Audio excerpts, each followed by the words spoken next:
এই অঙ্কটা দেখো, এখানে কিন্তু নেগেশন আছে। আমি পুরো অঙ্কটা আর পড়েছি না, কারণ ভিডিওটা বড় হয়ে যাবে।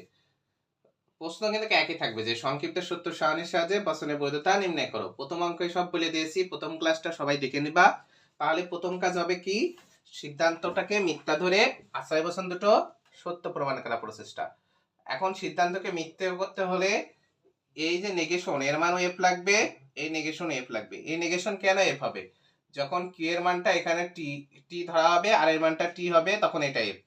এখন এই যে এফ হয়েছে, আমি কিন্তু লাল কালি সবসময় বোঝানোর জন্য দিই, এই এফ আর এফ এ ভেলে করতে হবে। তাহলে এফ ভেল এফে কি হয়? এফ হয়। তাহলে সে এফটা এখানে লিখবো, এইভাবে গোল দাগ দিয়ে ডান পাশে লিখে রাখলাম আমরা। ঠিক আছে, এবার আমরা দেখবো কিউ কোথায় আছে, সেখানে কিউ এর মানটা বসাবো। কিউ এর মূল মান টি, এফ না কিন্তু কি, টি। তাহলে কিউ এর মান এখানেও টি, এখানেও টি, ঘুরে যে এফ হয়ে গেল এখানে। আর এর মান টি, এখানে টি, আর কোথাও নেই। তাহলে আমরা পি এর এমন একটা মান ধরবো যে মানটা ধরলে এখানে টি হবে। তাহলে পি এর মান আমরা অবশ্যই এফ ধরবো, এখানে টি হলো। তখন দেখো এই যে টি আর এই যে এফ, এই টি এফ এ ভেলে হচ্ছে, তাহলে ভেলে টি ভেল এফ এ টি হয়। তাহলে পি এর মান এফ ধরেছি, এখানকার এফ এখানকার টি, এফ টি তে টি, এখানেও এফ পি এর মান, তাহলে এখানে এফ এখানে টি, এফ ইমপ্লাইজ টি তে টি। তাহলে কোনটা কোনটা কাজ করতে হবে, এই টি আর এই টি। লাল কালি কেউ খাতায় লিখবা না। তাহলে এখানকার টি এখানকার টি, টি ডট টি তে কি হয়? টি। এই টিটা টেনে আমরা এখানে লিখলাম, এখানকার টিটা টেনে আমরা এখানে লিখলাম। তাহলে এটাও কিন্তু অবৈধ হয়েছে, বর্ণনা সব এক। অবৈধ হলে বর্ণনা সব এক। এইবার বর্ণনা লিখে দিচ্ছি, এর পরবর্তীটা লিখে দেবো না, তোমরা নিজেরা লিখে নিবা।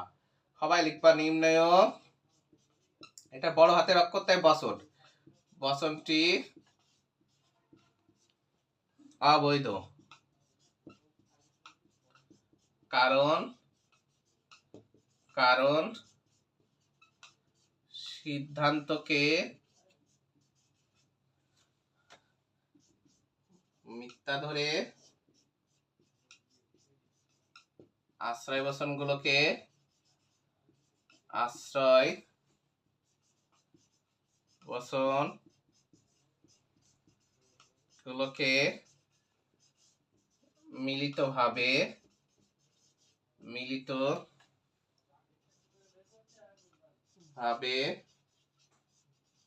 সত্য প্রমাণ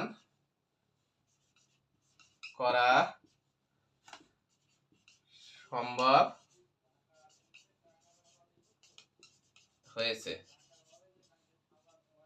এ হয়ে গেছে। ঠিক আছে, যে নিম্ন বচনটি অবৈধ কারণ সিদ্ধান্তকে মিথ্যা ধরে আশ্রয় বচনগুলোকে মিলিতভাবে সত্য প্রমাণ করা সম্ভব হয়েছে। এইভাবে বর্ণনা লিখবা, 5-এর ভিতরে আশা করি 5ই পাবা। ঠিক আছে, আমি এবার এই বর্ণনাটা মুছবো না, এইটুকু মুছে দেবো। পরবর্তী অঙ্কটা যদি অবৈধ হয় তাই একই বর্ণনা থাকবে। ঠিক আছে, আর যারা একটু কম বুঝছো তারা বারবার ভিডিওটা দেখবা, আর দরকার হলে আমার ইউটিউব চ্যানেলে দেখবা।